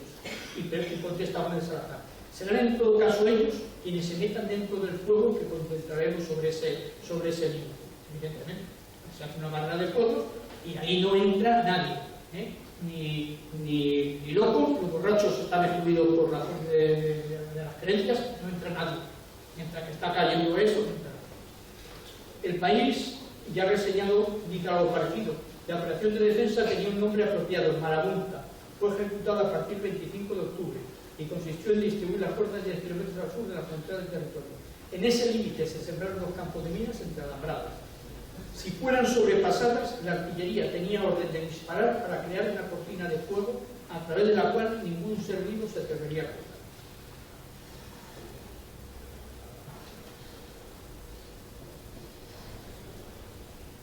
Cuando Argentina invadió las Malvinas, y yo tenía toda su razón, pero vemos cómo reaccionó Inglaterra. Parece ser que el Estado Mayor inglés les dijo que a tanta distancia no era posible mantener una guerra contra Argentina. Y la Thatcher dijo: marchen con ustedes, solucionen los problemas. Y todos sabemos cómo terminó. Es decir, le han puesto una situación, hechos consumados, interviene. Yo he hecho aquí un paralelismo. Voy a empezar a saltar las cosas. Cuando esté a punto de morirse la reina Isabel II de Inglaterra, porque no puede ser eterna, aunque parezca, pero no puede ser eterna, algún día tendrá que morirse. Entonces, lo que puede hacer nuestro rey es decir que va a organizar una marcha, que puede llamar Marcha Rojo y Guarda, para que unos cuantos miles de españoles entren, vayan pacíficamente a Gibraltar, con retratos, con carteles con la resolución de la ONU donde insta que nos lo devuelva, con fotos de Felipe VI y con banderas españolas. Y entonces, luego, negarse a salir. Bueno, y él diga, como dijo Hassan, que está dispuesto a ir a la plaza principal de Gibraltar a tomarse un chocolate con churros con sus súbditos, en vez de un té como si la tomara Hassan. Evidentemente, esto no entra en cabeza ninguna, de no ser que previamente el príncipe heredero de Inglaterra le haya dado seguridad al rey español de que el ejército inglés no lo va a sacar a los brazos. Es lo que pasó en Sáhara, que ahora es inviable. Es decir, solamente, porque también es más fácil inventar, simplemente decir, los miles de españoles que entran diariamente a Gibraltar no se llegan a salir. Se niegan a salir, y si interviene el ejército inglés, interviene el ejército español. Bueno, esto es impensable, de no ser que, claro, se haya acordado previamente por los ingleses que el ejército inglés no va a intervenir.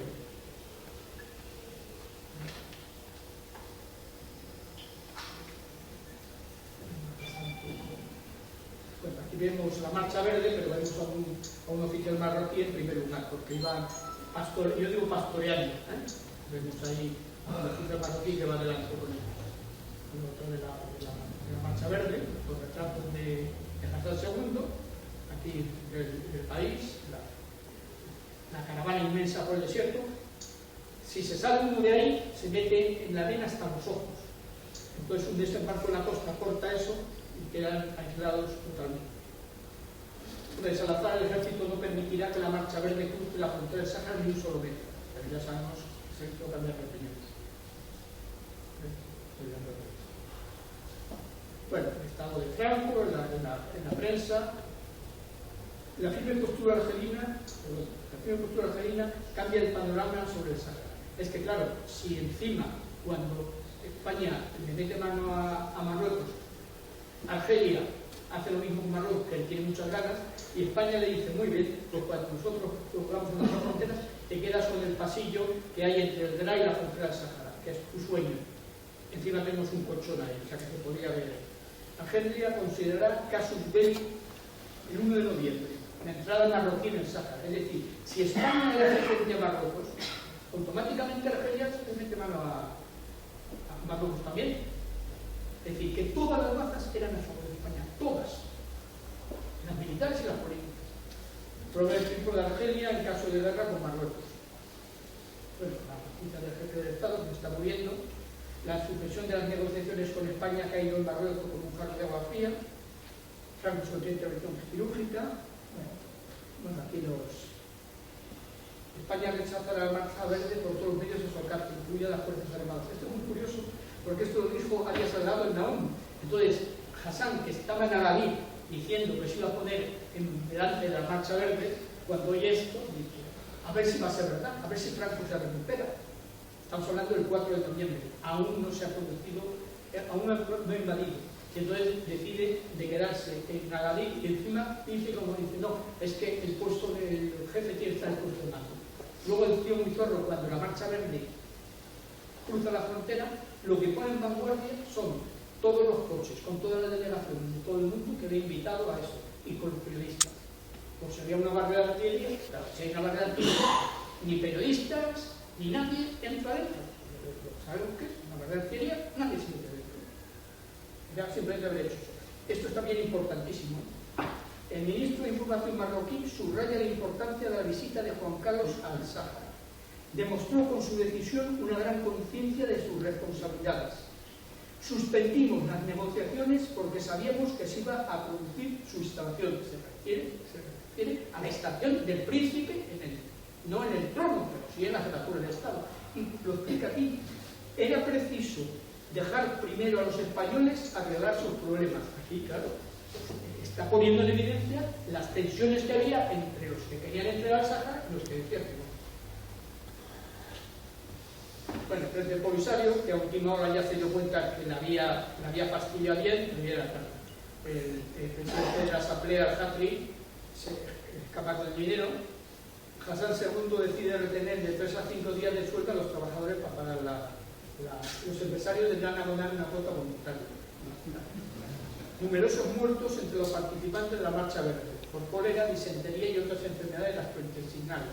Cada día que se demore, aumentan las víctimas por hambre y epidemia. La situación es muy difícil y tan cierta.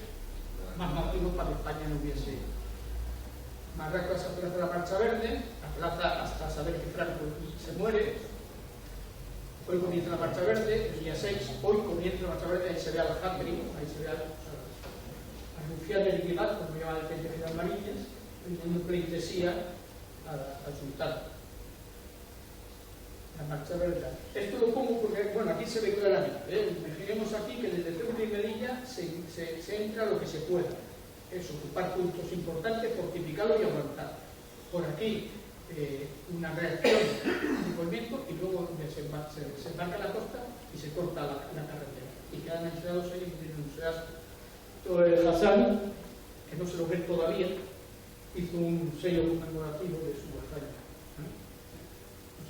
Bueno, aquí es para ver un poco la potencia que tenía España, que son el 48, la artillería autopropulsada, a ver quién se va a meter cuando están cayendo los disparos de 155 milímetros de estos bichos, a ver quién se va a meter allí.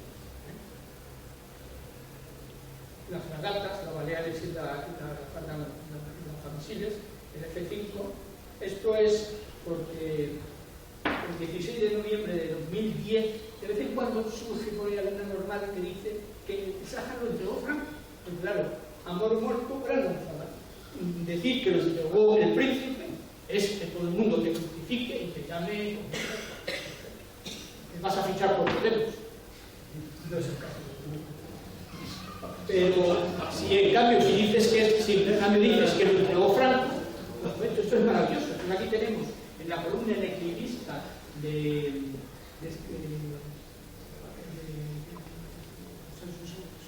Carlos Canelli.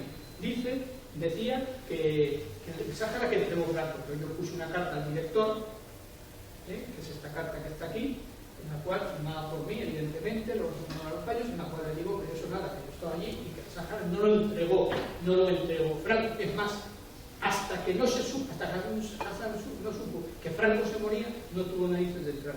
Pero normalmente nadie conoce. Espero yo que a partir de ahora la gente se corte menos y lo entienda. Este es el soldado Ángel Moral, que mataron los polisarios, cargando esta partida. Esto ha sido este año. El general Alfredo García también ha estado allí, en la tumba que tiene en el pueblo de Burgos. y presidente de la asociación, vamos, secretario de la asociación Manga de Málaga. La placa que le había puesto este año en su generación vivió Ángel Moral, soldado que murió heroicamente en el Sahara Español el 11 de mayo del 75, de 40 años. Esto cuando los polisarios, los soldados de la patrulla nativa, cogieron presos a los oficiales mientras comían, intentó defenderlos y lo mataron. Bueno, aquí una serie de fotos de un poco sacando rata a los camellos, una familia de Sujaima, un río de arena y los caminos ya atascados hasta los ejes. Esto de las cabras es muy curioso. Lo he puesto aquí, las cabras estas equilibristas. Es que las cabras de Saja son tremendas, porque incluso en el periódico. Yo un día estaba en Birnazarán y de pronto veo una cabra que tenía 40 o 50 metros, que tenía un periódico, lo tenía sujeto en una pata y con la otra pasaba hojas. Esto ya no, y me acerqué a ver qué estaba pasando. Entonces, en efecto, tenía sujeto el periódico con una pata, con la otra pasaba las hojas, las arrancaba y se las comía. Y yo decía, pues la leche que da la cabra con toda la pinta venenosa de la que se estaba comiendo una vez hoja a hoja, pero la pasaba en la pata. Y yo decía, pues no estaba bien, estaba comiéndose el periódico. Esto es, nosotros íbamos con uniformes, pero los saharauis no con caldora, con uniformes. Vamos, los soldados aquí tenemos un documento nacional de identidad. Ellos estaban muy orgullosos, me decían, teniente, yo carne igual que el tuyo, carne española, carne de identidad, carne. Estuve en otro grupo, ustedes pueden que estuve en el otro. Y aquí estoy yo en el oasis del Messenger. Esto es entre el 8 entre el 8 de diciembre y el 15, me parece que fue que nos retiramos en Checo. Bueno, no voy a entrar a contar la historia, pero es muy larga. Ya aquí estamos ya sin soldados nativos, aquí teníamos solamente los soldados españoles, porque el día 30 habíamos licenciados nativos. Es la única vez en mi vida que he llevado barba, porque claro, el agua era para beber. Con creo que estas eran del antiguo cinturón de hierro de Bilbao, pero que me contaron era en un almacén estos aparatos, y dije, bueno, me lo llevé para allí, y estaba como un demonio, porque el blindaje de arriba es muy ligero, pero la plancha principal era muy fuerte, que paraba un disparo de Fermi, que hice la prueba.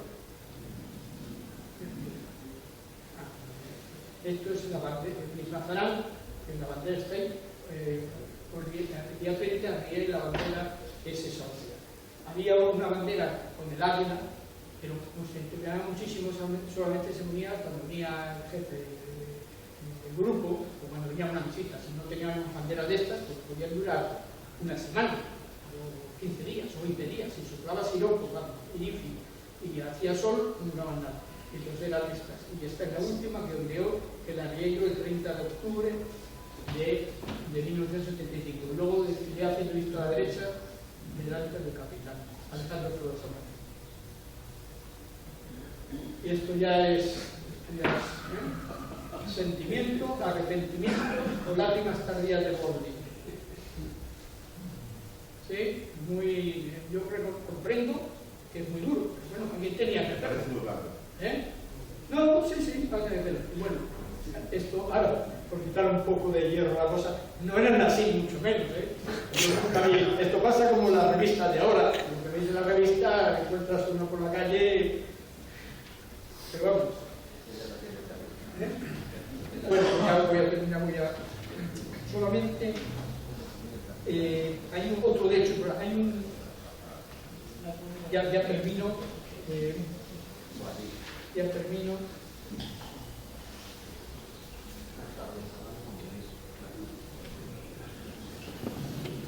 hay un catedrático, Antonio Marquina Barrio, catedrático de Seguridad y Cooperación Internacional de la Universidad Complutense, en el cual ha dicho lo siguiente. Bueno, este hombre lo conocí yo en Burgos en el año 2004, estando allí destinado, una conferencia sobre el Sáhara, fui a oírla, él era el ponente y otro ponente era un teniente coronel de artillería de Estado Mayor. Era una conferencia dada por la Universidad de Burgos y el Estado Mayor, y el CSD. Entonces, lógicamente, no se dijeron cosas tan brutas como ahora.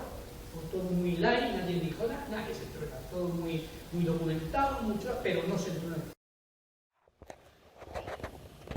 Hay un catedrático, Antonio Martínez Barrio, catedrático de Seguridad y Cooperación Internacional de la Universidad Complutense, en el cual ha dicho lo siguiente. Bueno, este hombre lo conocí yo en Burgos en el año 2004, estando allí destinado, una conferencia sobre el Sáhara, fui a oírla, él era el ponente y otro ponente, un teniente coronel de artillería, que estaba, era una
piensa que la fastidia. Entonces llama rápidamente a Madrid que le manden allí al ministro general, al embajador y al ministro general al ministro de Economía. Y entonces el tío hace una cosa que lo lleva a un colegio público de Madrid, Hassan se sienta en la tarima, pone a los dos representantes españoles en la primera fila de bancos, todo el gobierno marroquí detrás, y le hace firmar le dicta a Carlos una carta dirigida a Hassan en la cual le implora que quite la marcha verde a cambio de que se conceda todo lo que pide. Y esto también está escrito en el Señor. Y luego el día 19 el príncipe firma la ley de descolonización del Sáhara, pero que no entra en vigor hasta el día 20, el día que se muere Franco. Dios o la historia de España quiso que la entrada en vigor de la ley de descolonización del Sáhara se entrara en vigor el día 20, cuando Franco hacía unas horas que ya había entregado sobre Madrid. Hay un catedrático de la Universidad de Santiago, Carlos Luis Miguel, catedrático de Derecho Constitucional en la Universidad de Santiago de Compostela, que ha hecho un estudio magnífico de cómo los acuerdos de Madrid vulneraron la legalidad española y la legalidad internacional. No voy a entrar en detalle, porque el día 14 se habían firmado los acuerdos de Madrid secretamente, y hasta el día 20 no se autorizaba por ley hacer esos acuerdos, es decir, los acuerdos que se firmaron habían sido previos a la ley que lo autorizaba. Lo explica perfectamente comparar. Y luego, en cuanto a la legalidad internacional, conculcada también totalmente. Por eso la ONU sigue diciendo que España sigue siendo la potencia política. Bueno, y finalmente, España, Franco estaba dispuesto a defender el Sáhara, y bueno, ya a nosotros, a nuestra producción, que somos la 30, nos llamaron la producción de DT, porque sabemos que es una música. Nosotros nos incorporamos a Toledo, queremos salir el 15 de julio, y los primeros días de clase nos dijeron los profesores: ustedes no van a terminar el 15 de julio, van a salir antes para irnos al Sáhara. Una niña tremenda, convencido de que íbamos a hacer una página de campaña, y además se hizo otra cosa. Nosotros nos redujeron 3 meses, a la siguiente promoción 6 y a la siguiente promoción 9. Con esto consiguieron en 2 años sacar 3 promociones, que es la manera de conseguir másteres. Y bueno, epílogo, porque bueno, fuimos ahí voluntarios, pues siguiendo la legión, desde el hombre solo hasta la legión entera, acudirá siempre donde hubiera fuego, de día, de noche, siempre, aunque no tenga poder para ello. Y también el artículo 7º del decálogo del cadete, que nos llevó nuestro caudillo Francisco Franco, ser voluntario para todos los sacrificios, solicitando y deseando siempre ser empleado en las operaciones de mayor riesgo educativo. Y evidentemente el Sáhara en aquel momento era el lugar de mayor riesgo educativo. Por eso fuimos voluntarios la mayor parte de la población, muchos. Epílogo. Hubiéramos defendido el Sáhara contando con el cariño del pueblo saharaui o sin él, porque como escribió el general Colombo hace poco en el blog de Ávila, con nuestras botas pisamos amadas, sacias, lentas, selvas y dunas, sintiendo la inmensidad del territorio simplemente porque en él y sobre él ondeaba la bandera de España. Y puedo añadir, cuando hubiera llegado el momento de trasladar al pueblo saharaui la responsabilidad de su futuro, pensando en nuestras obligaciones como potencia administradora, tal como lo había prometido Codillo, con la íntima satisfacción de haber cumplido, hubiésemos arribado a la bandera de España, visto y con nostalgia y emoción la de un nuevo país y un territorio que tanto amamos. Pero la historia no fue así. Bueno, yo a veces cuando veo los campos de refugiados me da pena, porque seguramente habrá ahí hijos y nietos de aquellos soldados nómadas nuestros del sur que fueron fieles hasta el final. Recuerdo que alguno me comentaba que su padre había hecho la guerra de España con Franco y me había dicho que en la nieve